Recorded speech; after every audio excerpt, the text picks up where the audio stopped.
Всем привет! Сегодня мы с вами приготовим очень вкусный, легкий муссовый торт персик-клубника. Итак, начинаем. Основанием у моего торта будет шифоновый бисквит, который я готовила в прошлом видео. А теперь давайте приступим к приготовлению прослоек персиковой и клубничной. Начнем с клубничного мусса. Мне потребуется клубничное пюре, то есть у меня мороженая клубника, я ее разморозила, блендером перебила, через сито пропустила. Дальше сахар, сок лимона и желатин замоченный. В сотейнике смешиваем клубничное пюре, сок лимона и сахар и ставим на средний огонь до закипания. Масса закипела, сахар растворился, и теперь оставляем остыть до 60 градусов. Пока можно растопить желатин. Желатин также не забываем, что если вы его перегреете, то есть больше 60 градусов, если у вас будет желатиновая масса, то желирующие свойства у желатина теряются.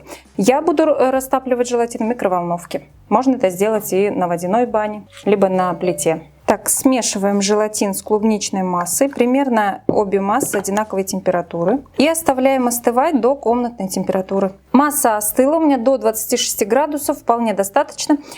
И теперь мы приступаем к взбиванию обязательно охлажденных жирных сливок. Но не прям до совсем плотного состояния, а вот для мусса мы немного не добиваем сливки. Я покажу сейчас консистенцию, которая должна получиться. Начинаем взбивать с самой маленькой скорости.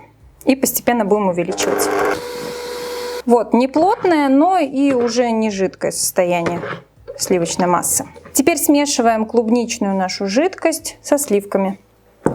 Делаем это осторожно, чтобы сливки у нас совсем не опали. Цвет получается очень красивый, очень приятный, и запах пахнет летом, июнем.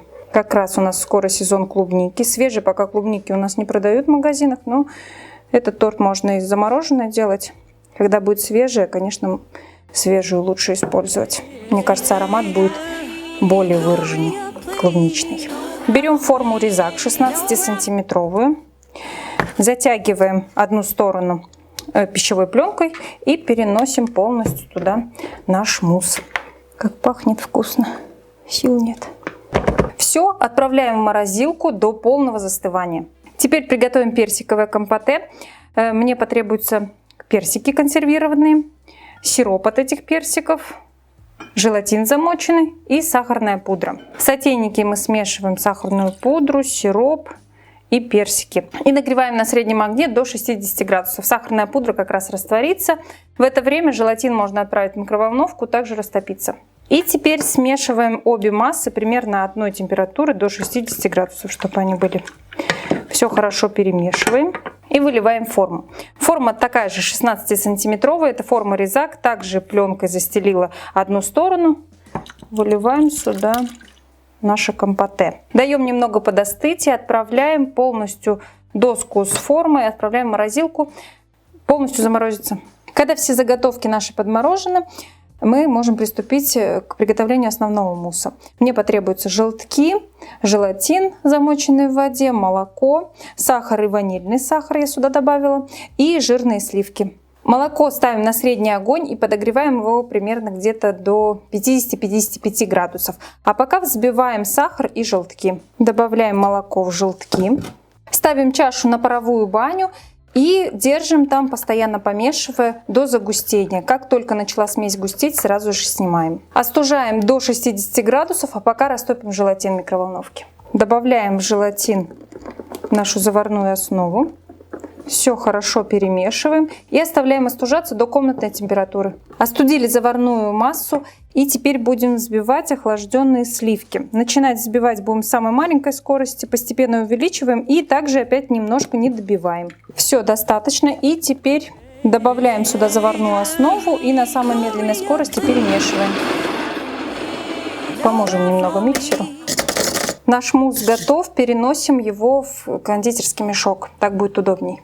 Для сборки я буду использовать 20-сантиметровое кольцо резак, дно пищевой пленкой, по бокам ацетатная пленка 6-сантиметровая. Высота кольца также 6 сантиметров. Дно полностью заполняю муссом и ставим минут на 5-10 в морозилку. Мусс немножко застыл, и теперь нам необходимо вот этот клубничный мусс сюда перенести, прямо посередине. Клубничный муссовый слой похож на вареную колбасу. У нас младший сын называет ее мокрой колбасой.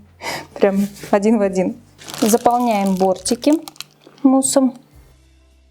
Разровняю немного.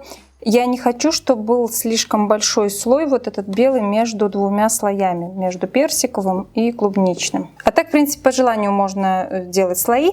Теперь достаем из морозилки персиковый слой. Также персиковый слой укладываем в торт прямо посередине.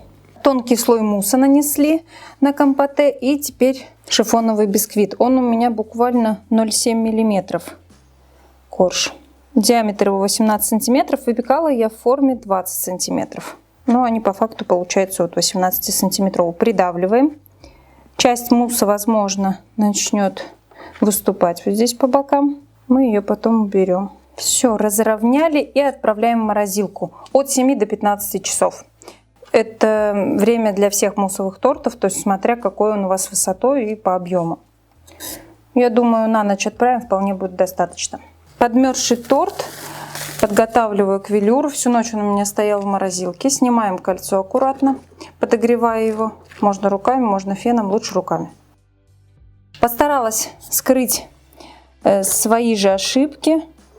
Здесь у меня образовались пустоты по бокам. Надо было больше стучать по столу формой, когда мусс заливала. Хорошо, что у меня будет велюр. Он, в принципе, часть вот этих вот ошибок скроет.